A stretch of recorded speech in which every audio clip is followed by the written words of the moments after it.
What's up, guys? Welcome back to Right Side. Today, I want to talk about DEI.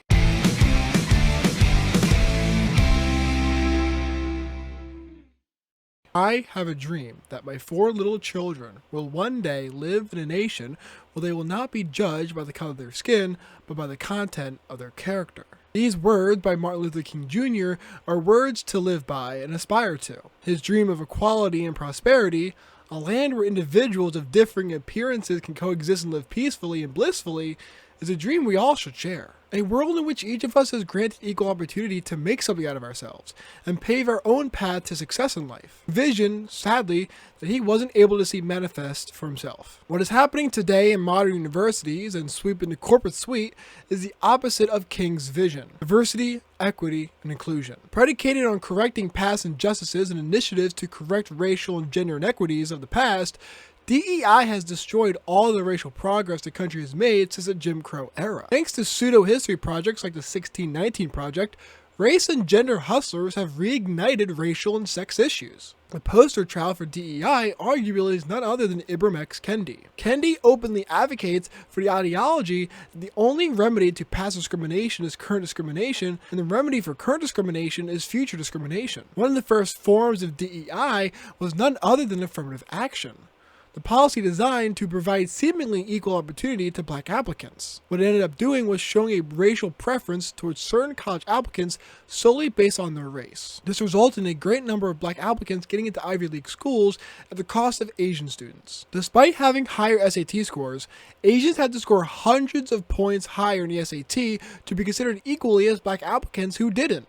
All thanks to affirmative action. You can't just put anyone in Harvard and expect them to succeed. Each school has different levels of intellectual and academic difficulty levels. Giving black applicants a preference to a prestigious school and attempting to correct past injustice mismatches that student with the wrong school. What comes out of this is a sky-high dropout rate for black students attending academically rigorous schools. What was meant to help black applicants reach for the stars did nothing more than drop them from a higher ceiling. What did we see in the acceptance rates after the affirmative action ruling from the Supreme Court in 2022? Black acceptance rates fell while Asian acceptance rates soared. However, affirmative action was not about equality of opportunity. Affirmative action was equality of outcome. This sort of action is the E in DEI, equity. Instead of working to put everyone to equal starting gates, equity attempts to place arbitrary preferences or advantages on those who are historically marginalized or oppressed. Each letter of DEI is fundamentally destructive. Diversity is not our strength, and multiculturalism doesn't work. Some cultures have fundamentally opposing values and beliefs. No matter how hard you try,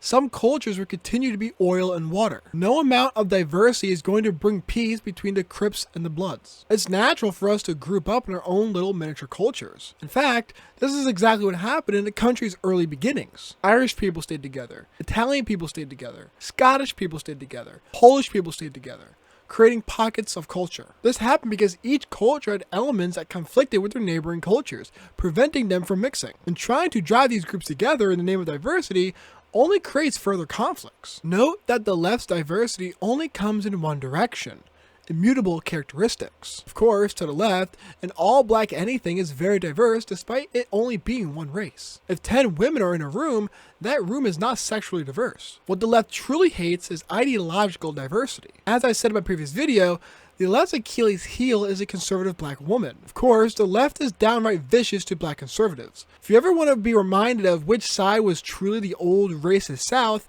ask a Democrat how they feel about black conservatives. Die-hard liberal wouldn't look at a panel of a white liberal, a white independent, and a white Republican as being diverse, but instead look at a white liberal, black liberal, and Hispanic liberal who are all the same thing as being very diverse. As much as the left hates to hear it, skin color doesn't matter. What matters is the culture, the beliefs, and the values of the individual. I'd much rather hear a debate between a white liberal and a white conservative than listen to a black liberal and a Hispanic liberal talk about issues. Universities have packed, like sardines, professors into departments that look different but think practically virtually the same. There is no diversity of thought in the modern university. Diversity to the left is empty, boiling us down to our immutable characteristics, the exact opposite of what MLK once dreamed of. Equity might just be the worst culprit of the three. Nothing is more destructive than equality of outcome, guaranteeing someone that the output would be the same regardless of the input. In the process of trying to lift African Americans in the application process,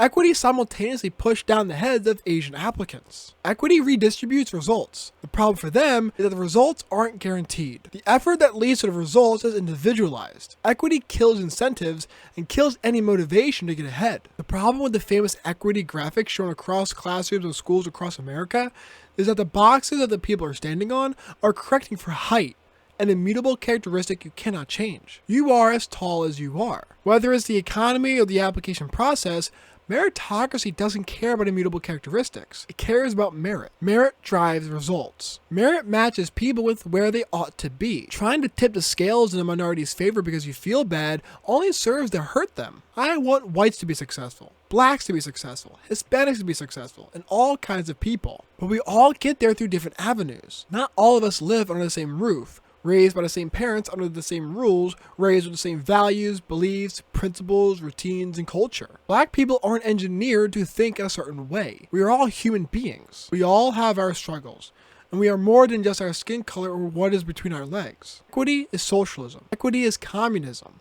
And equity is a form of each according to his ability to each according to his need. Where people are misguided about equity is viewing it as doctors performing triage, where doctors must assess which patients need resources the most. While noble, this idea is nothing less than patronizing and infantilizing. Equity is the ultimate white savior complex. You can't artificially create success. It doesn't work like that. People must earn their way to where they get to. We should all favor meritocracy. I would much rather see a policy like school choice be adopted across the nation that allows poor blacks and Hispanics in the inner city to escape from their failing public schools. We must provide opportunities for everyone to succeed. Someone who can't support their weight will only crash to the floor. You don't get to make things equal magically. It's the tragedy of the left's idealistic worldview causing great harm to those they intend to help. Equity is inherently anti-meritocratic.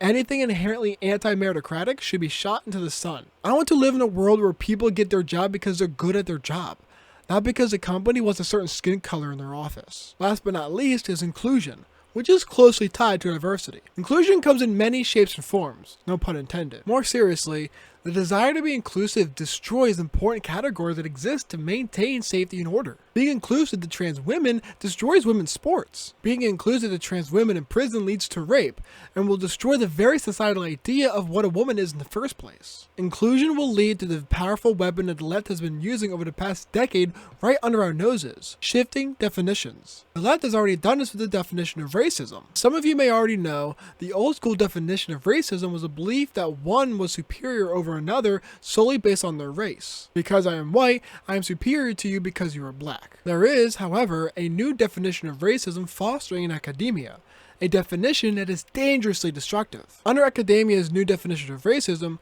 only those who have historical privilege and power can be racist. Therefore, a white person can be racist towards a black person, but a black person cannot be racist towards a white person since that black person does not have the same historical privilege and power that white person does. This is, of course, grossly racist and deeply immoral. Anyone can be racist. Anyone of any race can be racist towards anyone else. White people can be racist towards white people, and black people can be racist towards black people. Nowhere else is this more pronounced than in gender ideology, where in the pursuit of inclusivity, we've all but destroyed the meaning of the word woman. Now, I'll say this part a little louder for those in the back. Woman is an adult human female. I will never be a woman. No man will ever be a woman. No woman will ever be a man. Man and woman are not social constructs as much as they are labels. We apply them to a naturally occurring dichotomy and dynamic that happens in human civilization. It is wired into our biology and in human nature. Oppressive regimes in the past have attempted to rewire the human brain and rethink the idea of human nature to fatal outcomes. Men didn't decide to act like men, and women did not decide to act like women. Sexes are driven towards different actions, and because of that, we label it differently. The same thing goes with marriage. No one taught men and women to come together and create families. They did so naturally, and we decided to call it marriage. We did not socially construct the concept of marriage. The sexes came together, and then we gave it a name. The importance of preserving the meaning of the word woman is crucial in preventing one side from changing the definition of words to suit their ideology. The reason why the left attempts to position itself as apathetic and not really caring about the issue of what a woman is because they're hoping that you'll let it fly under the radar as they continue their slow march through academia to control your tongue through the words that you use every day. You may think that what goes on in the halls of academia stays there, but take it from me. someone who's about to graduate from university. These people who are changing definitions. These people who are following these wacky ideologies in the back recesses of these institutions are filling administrative roles in corporations and institutions across America. They are in your HR department, infested in companies and institutions nationwide, trying to lull you to sleep, slowly raising the temperature until you don't know the water is boiling. Just take a moment to think about the fact that your own government is telling you that boys can be girls. Any side that champions that idea is a side that is not rooted in reality. And if they're wrong on an issue like that, imagine how misguided the rest of their ideology must be, thinking that just because you say something, it must be true. Inclusivity puts people in harm. It makes people feel othered. DEI is fundamentally predicated on acting out the left's master plan of domination, which works to divide a population to as many subgroups and intersecting categories as humanly possible. There are an unlimited amount of categories that you can break people down into: race, sex, economic status, just to name a few. Systematically breaking down the concept of the individual to the point where the whole isn't greater than the sum of its parts. You aren't you are your race, you are your gender, you are things that you cannot control. And because of that, they have an agenda that would get you anywhere regardless of whether or not you deserve to be there in the first place. DEI is fundamentally the polar opposite of anything resembling a meritocracy. It relies on reigniting divisive cultural issues to create an oppressor and oppressed dynamic in which they can leverage the desperation of the minority to gain power over the majority. We've tried equity before, many times. Diversity is empty. The exact opposite of Dr. King's famous dream. And inclusion will fundamentally destroy any sense of reality that we have left. We must not allow them to train the next generation to hate along the lines of color. We must not reward individuals on the basis of immutable characteristics. And we must not allow them to rewrite definitions in the name of inclusion. In the end, diversity, equity, and inclusion are more than just buzzwords. They are tools used to dismantle the principles that make a meritocratic society thrive. By prioritizing identity over character and outcomes over opportunity, DEI reverses decades of progress and undermines the dream of a colorblind society where each person is valued for their abilities and effort. It teaches the next generation to see the world through the lens of division rather than unity, rewarding victimhood over merit. If we want to honor Dr. King's vision and preserve the foundational values of our nation, we must reject the shallow promises of DEI and strive for a society where success is earned, not granted. A society where, no matter your background, you have the chance to rise, not because of who you are, but because of what you can achieve. DEI isn't just flawed. It is a betrayal of the American dream. I hope you guys enjoyed the video. If you did, hit the like button. If you'd like to support and help the channel grow, please subscribe and ring the bell to stay updated with all my uploads. Finally, whether you agree or disagree, leave your thoughts in the comment section below.